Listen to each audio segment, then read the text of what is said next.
That's the sound of the men working on the chain gang. Keep it strong. Welcome back, Blockchain Gang. I am Danny Draghi, and today we are going over Stella Fantasy, a free-to-play to earn action RPG. Originally released for PC globally in April of 2023, it has also seen a mobile release, as well as the developers Ring Games announced they are migrating from the Binance Smart Chain to the Marble X blockchain to join other games such as Meta World, My City, Ni no Kuni Crossworlds, and the upcoming RF project. We are going to dive into the gameplay, game loop, and discuss the tokenomics in great detail to answer any questions you might have about the game if you are on the fence. Starting the game is a challenge, unfortunately. For PC, you will need to visit the marketplace and connect a wallet such as Metamask to create your account. Then you can download the launcher and sign in. The game's available on Android, but it does not have a version for iPhones yet. Furthermore, the game isn't listed on the Google Play Store, so it will have to be downloaded and installed via APK file from their website. I think that allowing players to log in as a guest to try the game with as little friction as possible would be a much better solution. The problem with this approach is that players will re-roll their starting gacha pools 100 times before creating an account, only after gaining the best random results. So something has to be done in order to prevent that.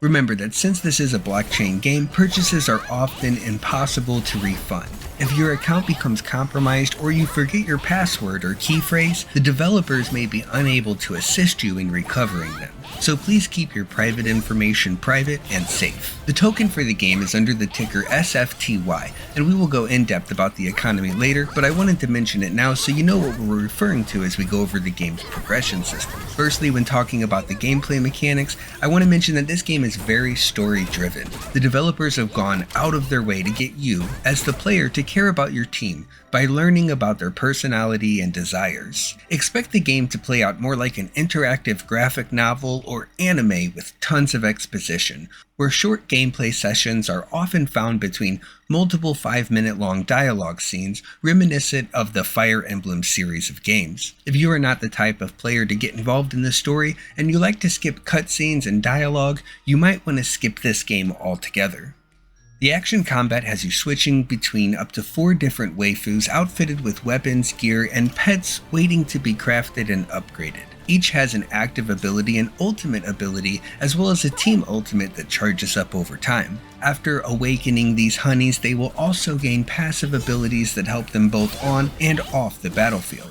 Since battle segments are timed, your progression through the story is gated by how strong your team of badass babes are, and while we're on this subject, all of your characters will be gorgeous eye candy with protective armor in all of the wrong places, so expect the gameplay and cutscenes to be super sweaty, even if it is on autoplay. The innuendo is anything but discreet or subtle, and you will never have to wonder what these succulent sweethearts are thinking about, since you can literally read their minds as if the dialogue wasn't on the nose enough already. This part is so unrealistic it often breaks my immersion because women have no idea what they want, much less are they capable of saying or even thinking it directly to you, as any man can attest who has ever had the unfortunate experience of asking a woman what they would like to eat for dinner. Spoiler, it is always half of whatever you ordered for yourself. The learning curve is very low, and almost everything is dumped on the player in the first few hours through hand-holding tutorials, where they only allow you to do the action they are trying to teach you,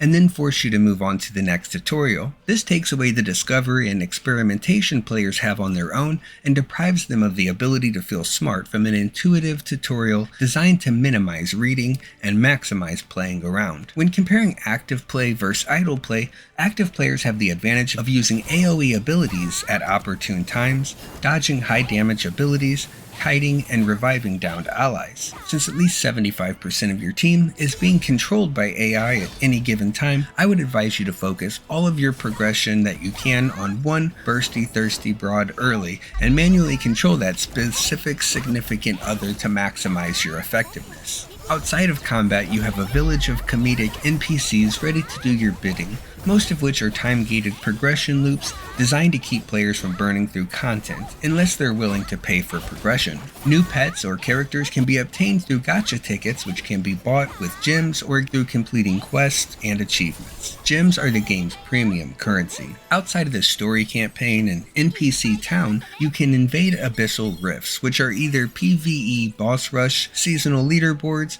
as well as the Miracle Circle. Direct PvP combat against AI-controlled, player-owned teams should be added in the future, all of which reward NFTs, tokens, and the components to craft new NFTs. These come in the form of characters, equipments, and runes. Private land is owned by all players, so I'd like to take a second to tell the developers how much I appreciate them not using NFT land design, and I wish more games took this approach. In-game resources include mannering, which is like gold or gil, gems, wood, leather, and minerals. Crafting requires elements from playing the action combat part of the game and farming them from within your town. The likelihood of getting lucky when crafting is highly dependent on the rarity of your characters and their passive ability bonuses. In addition to being a governance token, SFTY's utility is the method of payment between players, as well as a requirement for awakening characters, enhancing equipment, and runes at later stages of the game. All characters will be classified as defense, offense, or support. Each will also have a primary weapon range of melee, medium, or long-range attacks, and an element that follows a rock, paper, scissors modifier on damage to opposing elements. Furthermore, their damage will be classified as physical or magic damage with similar modifiers for defense. As a character is awakened, they will gain random passive stats that could be combat stats or resource stats. A character can be awakened up to 7 times. Characters can also be burned to transcend other characters, which adds additional stats and increases their level cap. You will start with 3 characters, and those are not NFTs.